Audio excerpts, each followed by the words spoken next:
When Jasmine Williams arrived at the Grand Meridian Hotel after closing a $200 million deal, night manager Patricia Ashford looked at her confirmed reservation and suddenly claimed it was canceled, suggesting the successful CEO would be more comfortable at an airport motel instead. Patricia's actions weren't just unprofessional. They revealed the ugly truth that discrimination still thrives even in elite spaces, where someone in power can look at another human being and decide they simply don't belong. But what Patricia didn't know was that the exhausted woman she'd just humiliated had the resources, connections, and determination to make one phone call that would change everything by sunrise. Just listen to how shocking the turn of events in this story was, and why justice ultimately prevailed in the most powerful way imaginable. Jasmine Williams stepped through the revolving brass doors of the Grand Meridian Hotel at 11:47 p.m., her tailored navy suit still crisp despite the 14-hour flight from Singapore. The merger negotiations had been brutal but successful. Her company had just secured a partnership worth $200 million, and every muscle in her body ached from the tension of those final hours in the boardroom. Now she just wanted to sink into the presidential suite her assistant had booked 3 weeks ago, order room service, and sleep for 10 hours straight. The lobby gleamed with understated luxury. Cream marble floors reflected the warm glow of crystal chandeliers. A piano sat silent in the corner, its polished surface catching the light. The air smelled faintly of vanilla and expensive cologne. This was the kind of establishment Jasmine had earned the right to enjoy, where her hard work and success should have granted her entry without question. The night manager, Patricia Ashford, looked up from her computer screen as Jasmine approached the reception desk.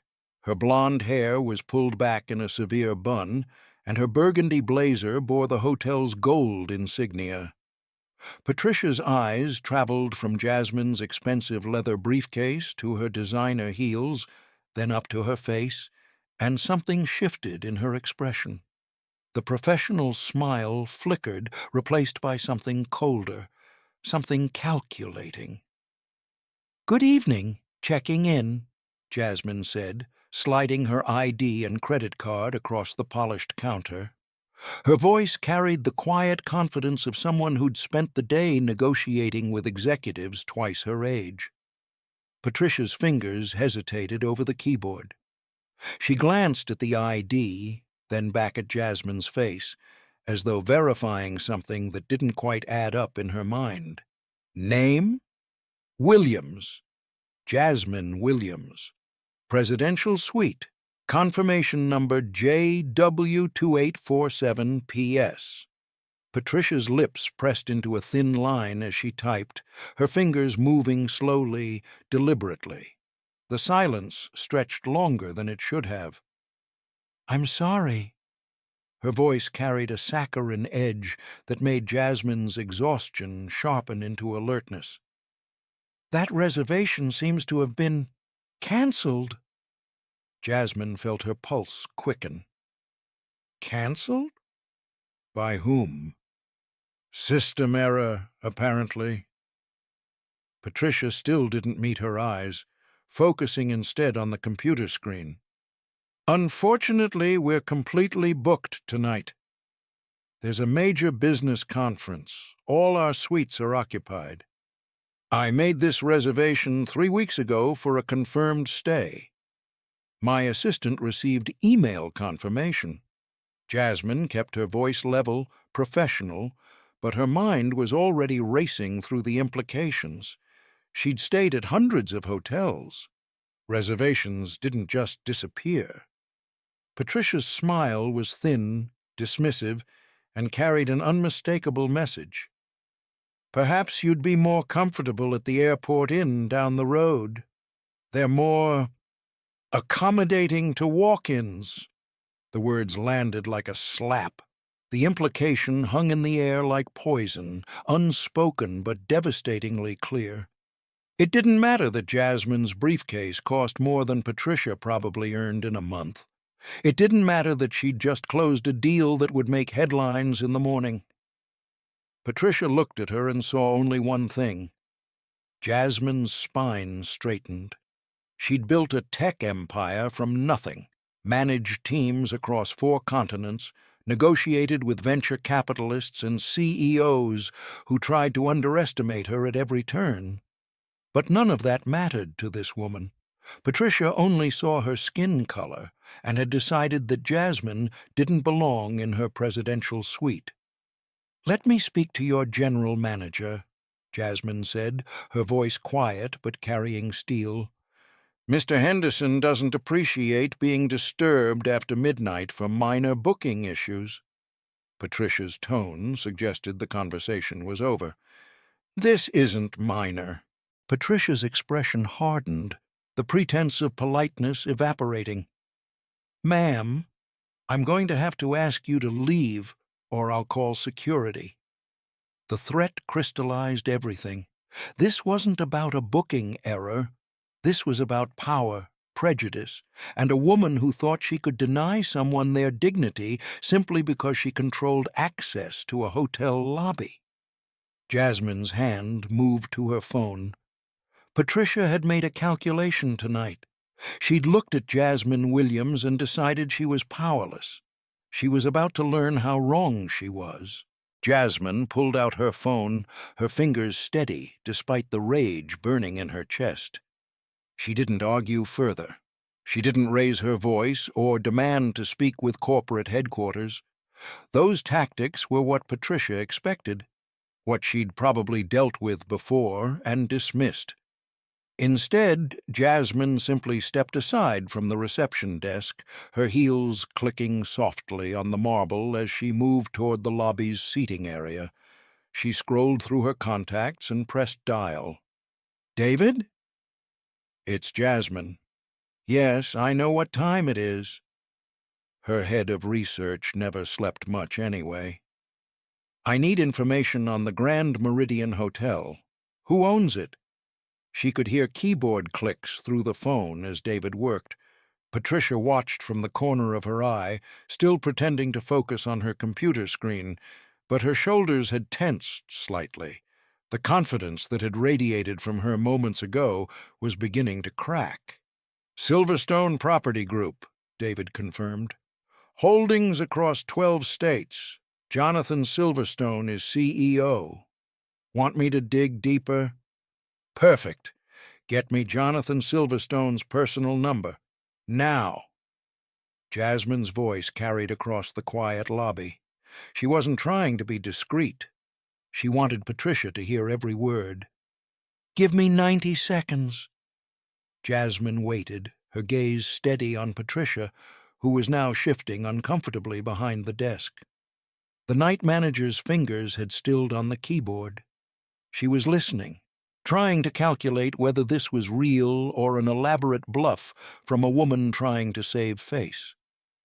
David's voice returned. "Sending it now." "Jasmine, what's going on?" "I'll explain tomorrow. Thank you." She ended the call and immediately dialed the number David had sent. It rang 3 times before a groggy voice answered. "This is Jonathan Silverstone. Who is this?" "Jonathan, Jasmine Williams, CEO of Williams Tech Solutions. I apologize for the late hour, but I'm standing in your Grand Meridian Hotel after being denied a confirmed reservation." She turned, making direct eye contact with Patricia across the lobby. The night manager's face had gone pale. "Racial discrimination. Your night manager just suggested I'd be more comfortable at an airport motel." Patricia's face drained of color completely. Her hand moved to her throat, and Jasmine could see the exact moment she realized this wasn't a bluff, that the woman she'd dismissed so casually actually had the power to reach the owner of the entire hotel chain at midnight. "What?" Jonathan's voice sharpened immediately, sleep vanishing. "Ms. Williams, I am deeply sorry. This is unacceptable." I'll have Robert Henderson there immediately to address this situation. Yes, I'm quite serious. Jasmine kept her voice calm, professional, devastating. She'd learned long ago that quiet authority carried more weight than shouting ever could. I'm considering whether Silverstone would be a good partner for my next venture, or if I should explore other options. Your company's values matter to me. There was a pause on the other end of the line. Jonathan Silverstone hadn't built his empire by being slow. Ms. Williams, please let me make this right, whatever you need. Actually, I have a better idea. Jasmine moved closer to a leather armchair, but remained standing, her posture relaxed but commanding. Is this property for sale? The silence that followed was profound. Patricia's mouth opened slightly, her eyes wide with disbelief. From the corner of her vision, Jasmine saw a young bellhop freeze mid-step, his attention caught by the conversation. The Grand Meridian, Seattle? Jonathan's voice carried surprise and something else, calculation. It's one of our flagship properties, but everything has a price. Are you serious about this inquiry? I'm always serious about business, Jonathan. My portfolio has been expanding into real estate. This incident tonight has simply accelerated my timeline. 10 minutes later, after a discussion of preliminary numbers, market values, and a promise to have his acquisition team contact her in the morning, Jasmine ended the call. Patricia stood frozen behind the desk, her earlier smugness replaced by visible fear. The woman's hands trembled slightly as she gripped the edge of the counter. Jasmine slipped her phone into her pocket and walked back toward the desk. "Your manager will be here in 15 minutes, she said quietly. "You might want to update your resume." Before Patricia could respond, the young bellhop who'd witnessed the entire exchange approached cautiously. He was perhaps 23, with kind eyes and nervous energy. "Miss Williams?"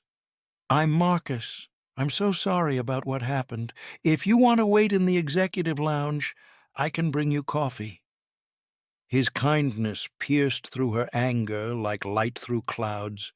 In this moment of ugliness, here was someone offering simple human decency. "Thank you, Marcus. That would be nice." General Manager Robert Henderson arrived 12 minutes later, bursting through the lobby doors like a man running from a fire. His shirt was hastily tucked in, one side slightly longer than the other, and his tie hung loose around his neck. Panic was evident in his eyes, in the sheen of sweat on his forehead despite the cool evening air. He'd clearly received multiple phone calls, each one escalating his terror. His gaze swept the lobby until it landed on Jasmine, sitting calmly in the executive lounge, with Marcus standing respectfully nearby.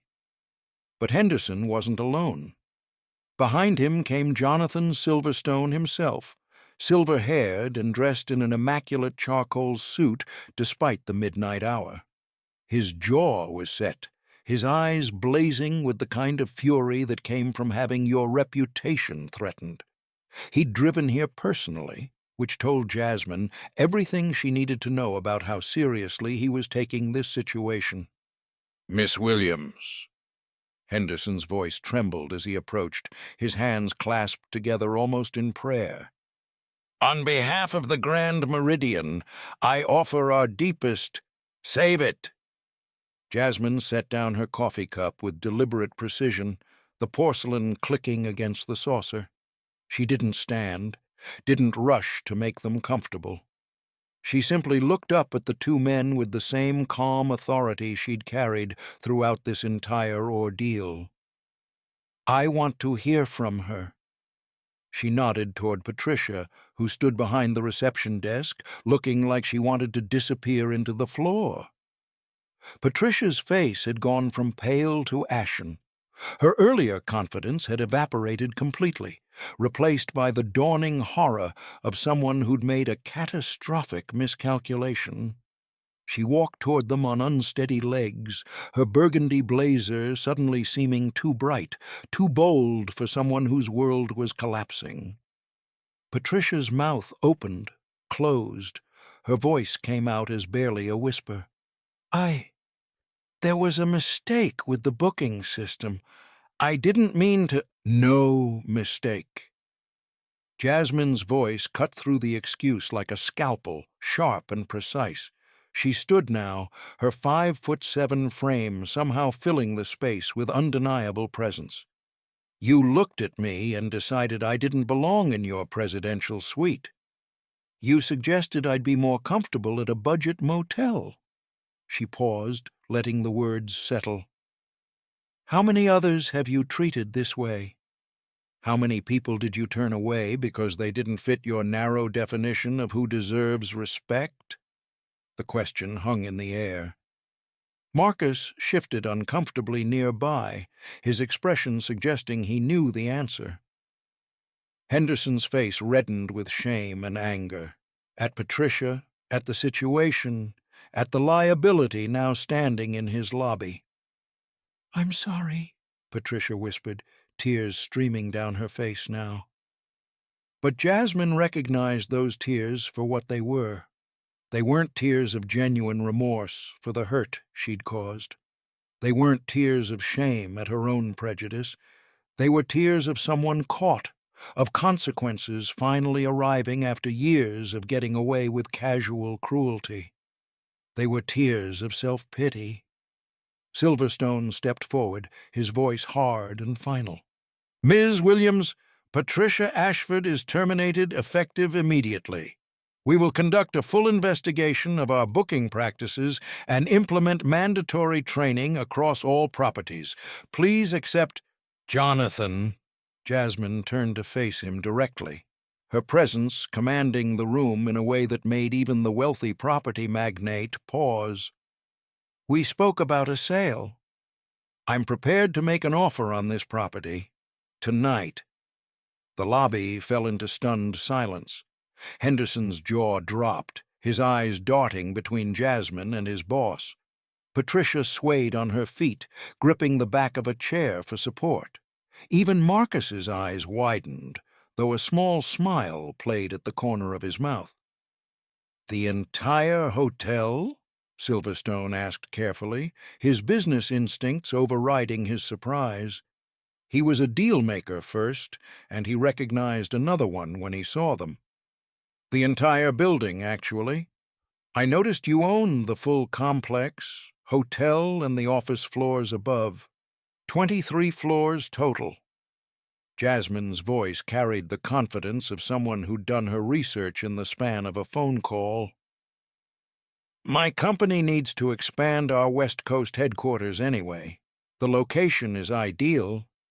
Silverstone's expression shifted from anger to calculation. "That's a significant acquisition." "I'm aware." "I'm also prepared to move quickly." Jasmine smiled, but it didn't reach her eyes. "Shall we discuss terms?" At 6:47 a.m., Jasmine Williams stood in the presidential suite, the same one Patricia had denied her 8 hours earlier. She'd barely slept, but exhaustion had given way to something else entirely. Beyond the floor-to-ceiling windows, Seattle awakened in shades of gold and gray, the city stretching toward Puget Sound in the soft dawn light.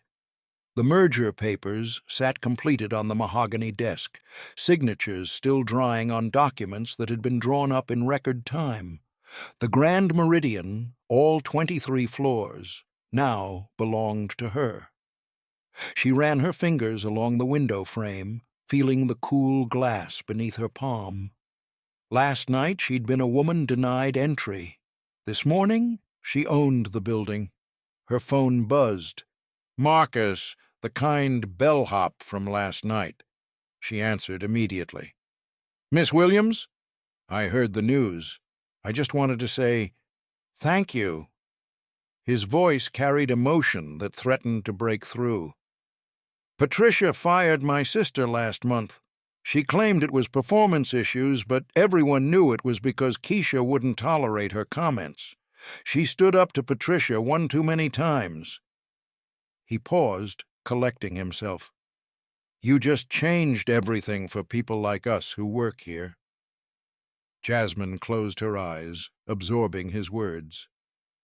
Tell Keisha to come see me today. If she wants her job back, she's got it. After they hung up, Jasmine walked back to the window, watching morning traffic begin to fill the streets below. This hadn't been about revenge, not really. She'd been planning to expand her real estate portfolio anyway. Her company's growth demanded it.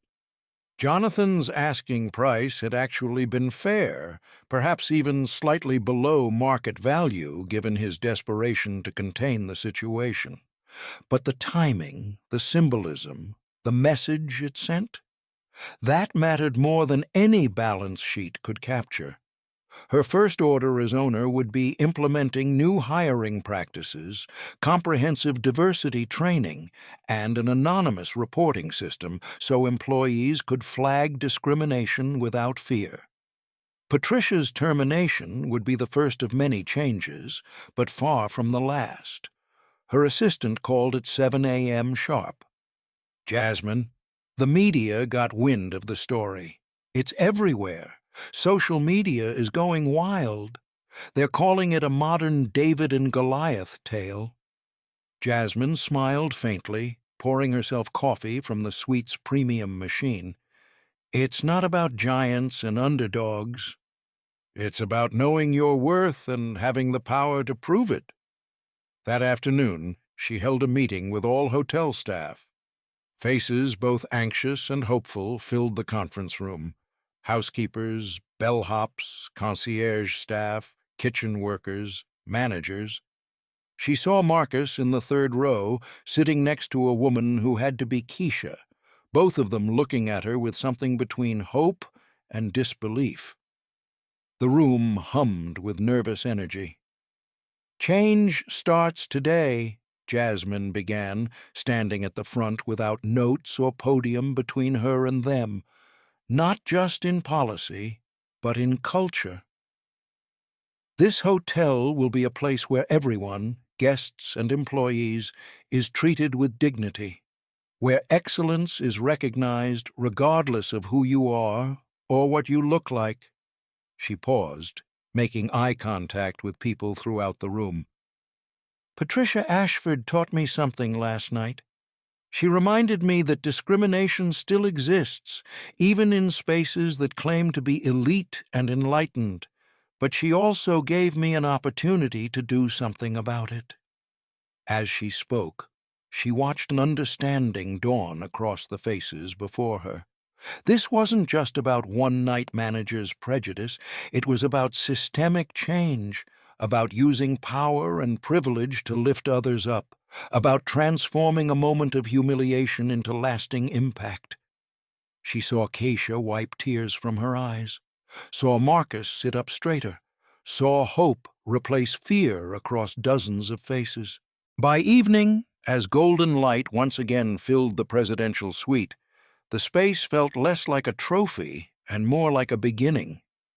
Jasmine had denied Patricia the satisfaction of making her feel small. Instead, she'd turned discrimination into ownership, hurt into purpose, anger into action. She stood at the window one final time before heading to dinner meetings with her executive team. The city lights were beginning to flicker on, Seattle transforming from day to night, old to new. Justice, she'd learned long ago, wasn't just about revenge. It was about making sure what happened to you could never happen to anyone else again. It was about leaving the world better than you found it, even when that world tried to shut you out. Patricia had looked at her and seen someone who didn't belong. Jasmine had proven that she didn't just belong, she owned it.